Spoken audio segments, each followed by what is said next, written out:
Olá!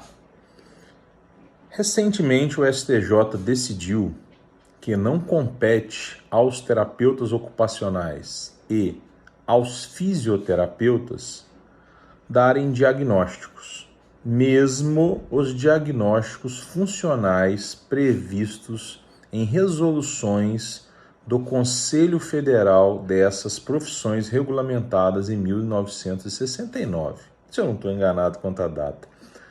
Por quê? Mesmo o Superior Tribunal de Justiça reconhecendo a competência técnica desses profissionais, mesmo o STJ reconhecendo que esses profissionais passam por formações que lhe dão capacidade para os diagnósticos funcionais, por exemplo, utilizando a CIF, Classificação Internacional de Funcionalidade, que é uma classificação similar à CID, o STJ deu um julgamento jurídico. Por quê? A lei que regulamentou essas profissões, lá em 69, se eu não estou enganado quanto à data, não trouxe esse tipo de competência desses profissionais no âmbito de suas atuações profissionais. Essas competências que eu tanto já defendi várias vezes, elas estão previstas em resoluções, como eu já disse inclusive nesse vídeo. E o Tribunal Regional Federal já tinha confirmado essas competências por meio de resoluções. Só que na Constituição, artigos 5º e 22, há previsão de que o exercício profissional e suas regras depende de lei federal, e que não compete, de certa forma, e assim entendeu o STJ, aos conselhos federais ditar regras a respeito. Aos conselhos federais e regionais compete notas técnicas, resoluções para falar de especialidades, fiscalizar o exercício profissional nos termos da lei federal e por aí vai.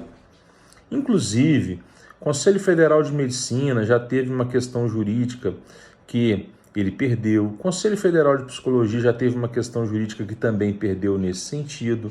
No caso do Conselho Federal de Medicina, era uma suposta proibição dos profissionais que não têm residência, que não têm RQE, de divulgarem as suas especializações. No caso do CFP, foi uma decisão onde o CFP só reconhecia como de valor pós-graduações que ele, CFP, cadastrasse para fins de registro das suas especialidades reconhecidas. Hoje são 13.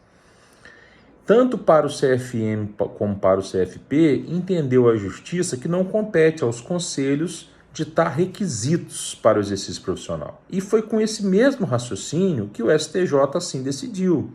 Bem, as resoluções continuam valendo, porque a decisão do STJ ainda não transitou em julgado de forma definitiva. Cabe recurso, pode subir para o STF, enfim.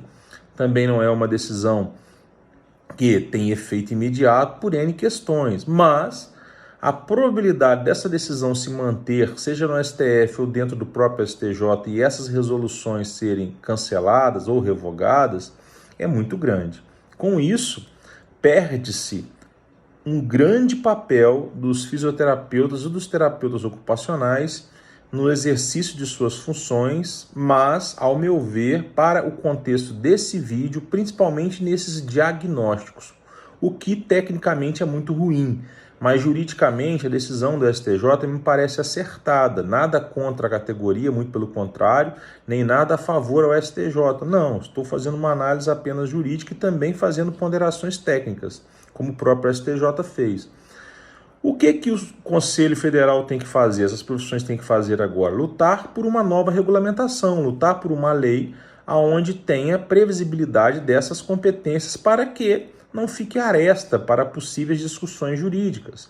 Bem, é muito importante isso. E lembrando que a própria lei denominada Ato Médico de 2013, ela respeita a competência dos demais profissionais para diagnósticos. Está lá a competência privativa para diagnóstico nosológico, respeitada a competência dos demais profissionais e elenca vários profissionais, dentre eles o físio e o TO. Então, o que nós precisamos é ter essas competências por meio de leis, como tem diagnóstico para fono, como tem diagnóstico para psicólogo, tudo previsto em lei, beleza? Dentre outras atuações. Vamos à luta, não é? Um abraço.